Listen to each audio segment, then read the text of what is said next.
इस कहानी में हमारे लिए मतलब माता-पिता के लिए एक समझने वाली यह बात है कि पति-पत्नी एक ऐसा रिश्ता है जो और किसी भी रिश्ते के मुकाबले सबसे लंबे समय तक एक साथ समय बिताते हैं।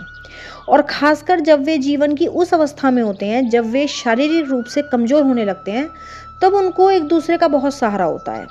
उनके जीवन में बच्चे भी आते हैं, लेकिन जब बच्चे बड़े हो जाते हैं, तो वो भी अपनी-अपनी घर गृहस्थी में व्यस्त होने लगते हैं।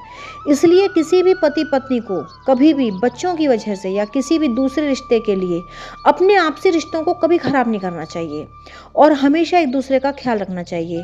पूरे दिन के 24 घंटों में बच्चों के साथ पिता की अपेक्षा माँ सबसे अधिक ज़्यादा समय व्यतीत करती है। बच्चों की नासमझी वाले दौर में किसी भी स्त्री के लिए उसके पति की सपोर्ट बहुत ज़्यादा आवश्यक है। अगर पति बच्चों के सामने पत्नी का अपमान करता है, तो बच्चे आगे चलकर ना माँ का सम्मान करते हैं ना पिता का।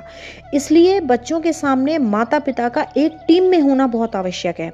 अगर कोई मतभेद है भी तो उसको एकांत में सुलझाएं, बच्चों के सामने नहीं। जब जयंत ने माता सीता के पैरों में चोंच मारी तो भगवान राम ने जयंत को इसलिए दंड दिया क्योंकि उसने माँ को कष्ट पहुंचाया था। उन्होंने सीता जी को कष्ट पहुंचाया था, उनकी पत्नी को कष्ट पहुंचाया था।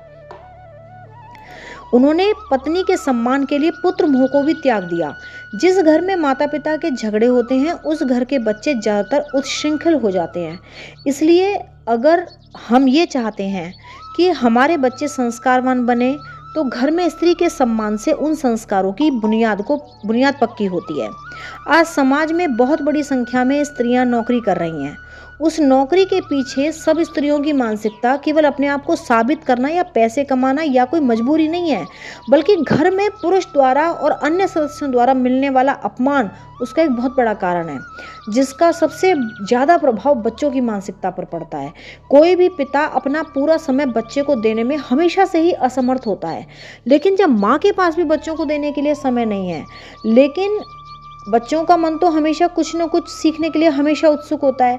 इसलिए जब उसके मन को घर से कुछ नहीं मिलता, तो वह मन लगाने के लिए दूसरे रास्ते ढूंढ लेता है। लेकिन वो रास्ता ठीक है या नहीं, उसको ये बताने वाला कोई नहीं होता। इसलिए धीरे धीरे उसका मन अनियंत्रित होता चला जाता है। यही कारण है कि आज समाज का चारित्रिक पतन होता ही जा रहा है। वैसे भी हमारी भारतीय संस्कृति, हमारी सभ्यता कहती है कि यत्र नार्यस्तु पूज्यन्ते रमन्ते तत्र देवता।